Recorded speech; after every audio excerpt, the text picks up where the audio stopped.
Assalamualaikum warahmatullahi wabarakatuh. Perkenalkan, nama saya Kisha Dero Olivia dengan NPM G1A022019 dari Program Studi Teknik Informatika Kelas A tahun ajaran 2022-2023. Pada video ini, saya akan menjelaskan materi mata kuliah agama pertemuan ketiga, yaitu karakteristik dan prinsip-prinsip ajaran Islam. Yang pertama, saya akan membahas mengenai pengertian dari karakteristik ajaran Islam. Istilah karakteristik ajaran Islam terdiri dari dua terma utama yang berbeda maknanya, yaitu karakteristik dan ajaran Islam. Nah, karakteristik menurut Kamus Besar Bahasa Indonesia berarti watak atau karakter yang dimiliki oleh seorang individu dan dapat juga berarti sebagai corak tingkah lakunya. Sedangkan Islam secara etimologi dan perspektif bahasa Arab dapat diartikan sebagai damai, menyerahkan diri atau pasrah, penyerahan secara total kepada Allah, bersih dan suci, dan dapat berarti juga selamat. Dengan begitu dapat kita artikan karakteristik ajaran Islam adalah watak atau perilaku yang dimiliki oleh seorang muslim yang berpedoman pada Al-Quran dan hadis dalam segala aspek kehidupannya. Selanjutnya saya akan membahas mengenai prinsip-prinsip ajaran Islam. Nah, di sini terdapat 12 prinsip ajaran Islam yang akan saya bahas. Prinsip yang pertama adalah sesuai dengan fitrah manusia. Fitrah di sini berarti kepercayaan yang dimiliki oleh seorang muslim mengenai kekuasaan yang menguasai dirinya dan alam semesta. Nah, prinsip yang kedua yaitu keseimbangan.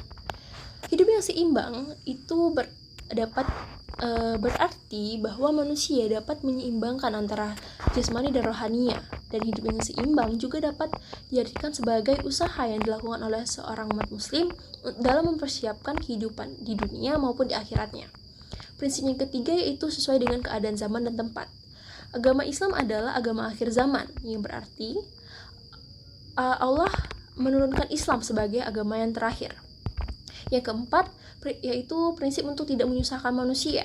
Terbukti bahwa kita mendapatkan keringanan dalam beribadah, seperti saat untuk melaksanakan sholat, puasa, dan lain sebagainya. Prinsip yang kelima yaitu sesuai dengan perkembangan ilmu pengetahuan dan teknologi. Agama Islam adalah agama pertama yang sejak adanya itu mewajibkan umatnya untuk membaca. Dan prinsip yang keenam adalah berbasis pada penelitian. Prinsip yang ketujuh yaitu berorientasi pada masa depan. Prinsip yang kedelapan itu kesederajatan. Prinsip yang kesembilan yaitu keadilan. Lalu ada musyawarah, persaudaraan, dan keterbukaan.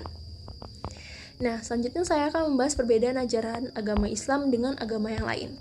Di sini kita dapat melihat dari perspektif kepercayaannya. Agama Islam kita itu percaya kepada Allah dan Nabi dan Rasulnya. Sedangkan agama Yahudi orang Yahudi itu percaya pada Nabi bangsa Israel.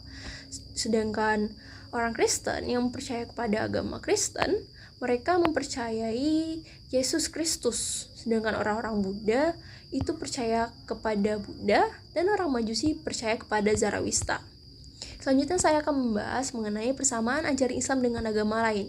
Di sini kita dapat melihat persamaannya mengenai ajaran moral atau akhlak yang mulia yang diajarkan kepada para umat setiap agama. Lalu ada mereka agama-agama lain selain agama Islam juga mengajarkan kepada umatnya bahwa mereka harus percaya bahwa ada agama lain selain agama yang mereka percayai. Selanjutnya terdapat unsur pembaharuan dari setiap agama, lalu akomodatif dan persuasif, dan yang terakhir setiap agama mengajarkan konsep gender yang sudah pasti terdapat pada masing-masing agamanya. Baiklah, sekian dari saya. Terima kasih. Assalamualaikum warahmatullahi wabarakatuh.